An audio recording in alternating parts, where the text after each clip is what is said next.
Great. Thank you so much for the opportunity to present today. I have no disclosures. So we know that particularly as sleeve gastrectomy increases in popularity, one of the biggest concerns following this is the incidence of new or worsening gastroesophageal reflux or GERD symptoms.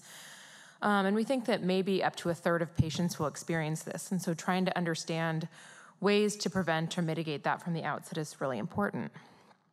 We think that for patients that are found to have a hiatal hernia, that fixing that at the time of sleeve gastrectomy may help improve their symptoms later on.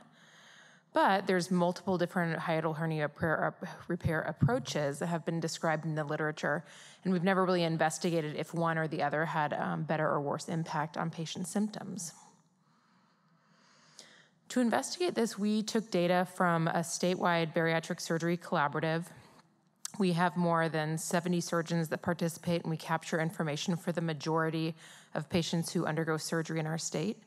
And we basically asked surgeons, if you are repairing a hiatal hernia at the time of sleeve gastrectomy, what is your preferred approach?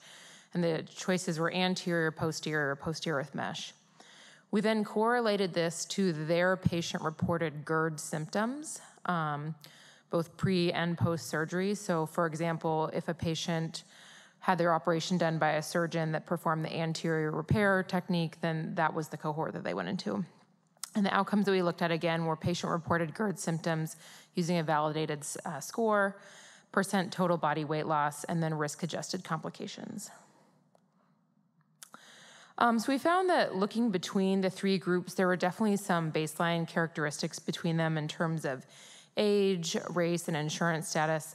And interestingly, patients in the anterior repair group had the lowest baseline ICD-9 diagnosis of gastroesophageal reflux disease. When we looked at GERD outcomes, again, as I mentioned, the anterior repair group was the one who had the lowest incidence of GERD pre-op. We found that they also were the patients that most frequently recorded that they had worse symptoms after surgery, and that their GERD severity increased, and that was statistically significant. But it was also interesting that despite this difference, overall satisfaction with their GERD symptoms was generally pretty high, and that really didn't differ between the groups despite the differences in reported GERD severity. And then in terms of clinical outcomes, there was really no significant difference in these patient populations in 30-day rates of hemorrhage or leak. But we did see that patients in the posterior repair without mesh group had the highest risk of having any complications. And again, total body weight loss was similar between the groups. Definitely some limitations to this. So like I mentioned, we kind of designated these cohorts based on a surgeon-stated practice, but we didn't have information about whether in each specific case they repaired it exactly as they said they usually do. Second was we don't have outcomes beyond 1 year, and we know that things can continue to progress and evolve. And then finally, again, this was subjective data from patients, and we didn't collect any objective data.